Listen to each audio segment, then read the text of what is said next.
کون کون سے کاموں کی وجہ سے عورت پر غسل کرنا فرض ہو جاتا ہے؟ بہت ساری عورتیں یہ سوال کرتی ہیں، بڑی اہم بات ہے، اس کو تسلی سے سن لیجئے گا کہ کن کن کاموں کی وجہ سے کس کس حالت میں عورت پر غسل کرنا فرض ہوگا، اور اس کو ثواب کی نیت سے دوسروں کے ساتھ شیئر بھی کر دیجئے گا۔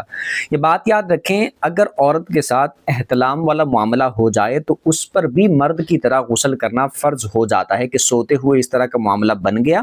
تو اس صورت میں اس پر غسل کرنا فرض ہوگا۔ دوسری بات یہ ہے کہ اگر جیسے میاں بیوی ایک دوسرے کا حق ادا کرتے ہیں، تعلق قائم کرتے ہیں، اس وجہ سے بھی دونوں پر، جس طرح مرد پر غسل کرنا فرض ہوتا ہے اسی طرح عورت پر بھی غسل کرنا فرض ہو جاتا ہے۔ اسی طرح عورت کے ساتھ جو چیز خاص ہے، پیریڈز کا مکمل ہونا۔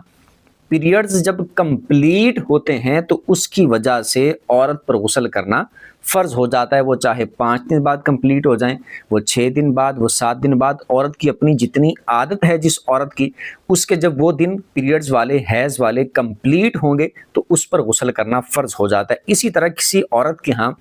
بچے کی پیدائش ہوتی ہے تو اس کے بعد بھی بلیڈنگ ہوتی ہے، وہ بلیڈنگ جتنے دن رہے گی عورت ناپاک رہے گی، جب وہ بلیڈنگ رک جائے گی، کمپلیٹ ہو جائے گی تو عورت پر غسل کرنا فرض ہو جائے گا۔ یہ بعض دفعہ 10 دن، 5 دن، 15 دن، 20 دن، 25 دن، اس طرح 40 دن سے کم کوئی بھی دن ہو سکتے ہیں جتنے دن میں بلیڈنگ رہے، جب وہ کمپلیٹ ہو جائے گی تو غسل کرنا فرض ہو جائے گا۔ اور اسی طرح معاذ اللہ ثم معاذ اللہ اپنے آپ پر جان بوجھ کے غسل فرض کرنا یہ ناجائز، حرام اور گناہ ہے۔ تو اگر کوئی اس طرح عورت کوئی اگر اپنے ساتھ اس طرح کا معاملہ کر لے تو وہی بات ہے کہ ناجائز اور حرام کام تو ہے، اور غسل کرنا بھی فرض ہو جائے گا۔ کچھ سیکھنے کو ملا ہو کمنٹ میں بتا دیجیے گا، اور ثواب کی نیت سے دوسروں کے ساتھ شیئر بھی کر دیجیے گا۔